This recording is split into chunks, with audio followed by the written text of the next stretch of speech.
नमो Bharat train को हरिद्वार तक बढ़ाने की मांग। इस सिलसिले में सांसद अरुण गोविल ने किसे लिखा लेटर, आइए जानते हैं इस वीडियो के माध्यम से।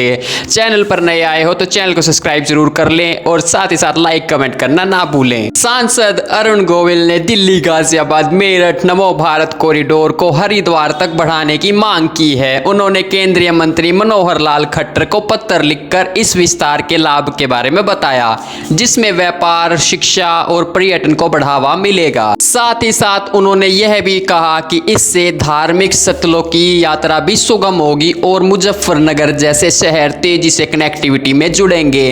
पहले से ही इस विस्तार की मांग उठ भी चुकी है, जिसकी मांग उत्तराखंड के मुख्यमंत्री पुष्कर सिंह धामी ने भी की थी और उसके बारे में मैं आप लोगों को थोड़ी देर के बाद बताऊंगा। अभी आप लोगों को यह बता देता हूं कि अरुण गोविल जी ने क्या कहा है इस रूट के बारे में। तो अरुण गोविल जी ने मांग की है कि इस कॉरिडोर को हरिद्वार तक एक्सटेंड किया जाए, जिससे धार्मिक प्लेसों को भी बढ़ावा मिले, साथ ही साथ पर्यटन और साथ ही साथ शिक्षा, व्यापार का भी जो क्षेत्र है वो साथ ही साथ आगे बढ़े। आप लोगों को बता दूं कि अरुण गोविल जी ने दिल्ली गाजियाबाद मेरठ नमो भारत का कॉरिडोर का विस्तार धार्मिक नगरी हरिद्वार तक करने की मांग की है। उन्होंने नई दिल्ली में शुक्रवार को केंद्रीय आवासन एवं शहरी कार्य मंत्री मनोहर लाल खट्टर से भेंट भी की थी। मेरठ हापुड़ लोकसभा क्षेत्र के सांसद ने केंद्रीय मंत्री को दिए पत्र में लिखा था कि वर्तमान में दिल्ली से मेरठ मोदीपुरम तक कॉरिडोर बनाया गया है।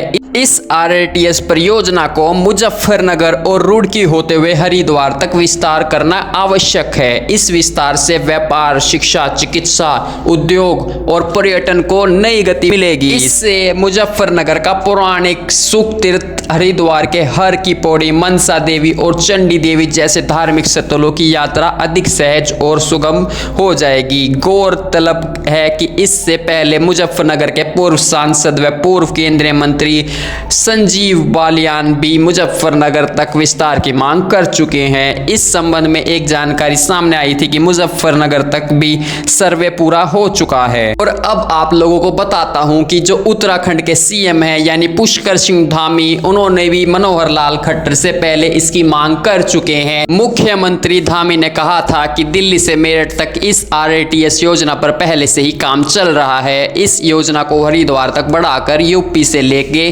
उत्तराखंड के शेष पूरे क्षेत्र को लाभान्वित किया जा सके। जिसके साथ साथ पुष्कर सिंह धामी ने केंद्रीय ऊर्जा, आवास एवं शहरी विकास मंत्री मनोहर लाल खट्टर से भी इसके लिए मुलाकात की थी। मुख्यमंत्री ने केंद्रीय मंत्री से रीजनल रैपिड ट्रांजिट सिस्टम यानी आरआरटीएस को मोदीपुरम मेरठ से आगे हरिद्वार तक विस्तारित करने का अनुरोध भी किया था। मुख्यमंत्री ने कहा था कि दिल्ली से आरआरटीएस परियोजना पर पहले से ही काम चल रहा है। इस योजना को हरिद्वार तक बढ़ाकर यूपी से लेकर उत्तराखंड के शेष पूरे क्षेत्र को हरिद्वार तक ले जाया जाए। इसे पूरे क्षेत्र में यातायात की समस्या भी हल होगी और शहरीकरण और समग्र आर्थिक विकास को भी बढ़ावा मिलेगा। एनसीआर क्षेत्र को और विकसित हो सकेगा। दिल्ली एनसीआर रीजन पर बढ़ती आबादी का दबाव भी कम होगा। इस अवसर पर प्रमुख सचिव आवास आर मीनाक्षी सुंदरम भी मौजूद रहे।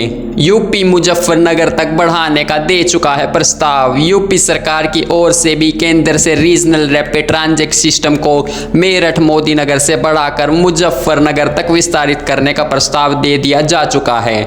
वित्तीय और यात्रियों के मूवमेंट्स के लिहाज से यह प्रस्ताव बहुत प्रभावी न होने के कारण आगे नहीं बढ़ पाया था। इस तथ्य को भी केंद्र के समक्ष उत्तराखंड सरकार ने रखा। तर्क दिया कि मुजफ्फरनगर से आगे हरिद्वार तक इस आरटीएस को बढ़ाने से योजना प्रभावी और वित्तीय लिहाज से अनुकूल रहेगी। पीएम आवास योजना से जुड़ी चुनौतियों को सामने रखा है। मुख्यमंत्री ने केंद्रीय मंत्री को प्रधानमंत्री आवास योजना शहरी के तहत कमजोर आय वर्ग के लिए आवासीय इकाइयों के निर्माण को लेकर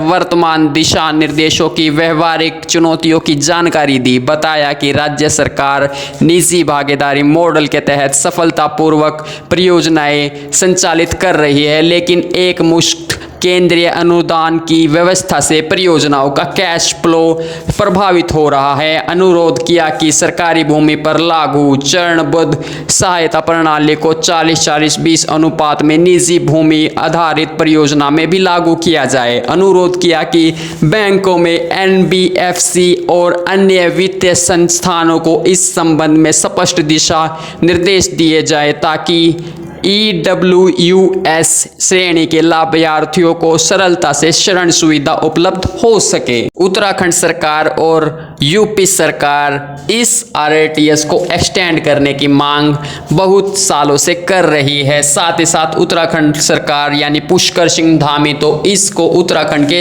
हरिद्वार तक लेके जाने की मांग करते आ रहे हैं, क्योंकि उनके वहां तक अगर RATS चली जाती है, हरिद्वार के लोगों को यानी जो धार्मिक स्थलों से जुड़े हुए लोग हैं वो उनके लिए आना जाना जो रास्ता है वो बहुत ज़्यादा सुगम और सरल हो जाएगा। साथ ही साथ आप लोगों को ये बता देता हूँ कि जहाँ पे भी RATS होती है उसके आसपास का क्षेत्र बहुत ज़्यादा विकसित हो जाता है और जल्द ही जल्द वहाँ पर नए नए पर्यटक भी वहाँ पर जल्दी आसानी से पहुँच जाते हैं। साथ ही साथ आप लोगों को ये बताता हूँ कि यह कॉरिडोर अगर बन जाता है तो उत्तराखंड के जो हरिद्वार है, हरिद्वार में इसके विकास की गति जो पकड़ेगा वो अलग ही लेवल पर होगा। आप लोगों को क्या लगता है कि यह कॉरिडोर कब तक बनकर तैयार होगा, कब तक इसकी DPR वगैरह बनेगी? और अरुण गोविल जी ने जो सांसद हैं उन्होंने भी इस कॉरिडोर को बनाने की मांग अब कर दी है। अब देखते हैं कि इसके बाद कौन इस कॉरिडोर को लेके इसकी मांग करता है। साथ ही साथ देखते हैं कि आने वाले समय में इस कॉरिडोर पर क्या चर्चाएं और क्या काम होने वाला है। तो बने रहिए मेरे चैनल के साथ, मेक इन इंडिया।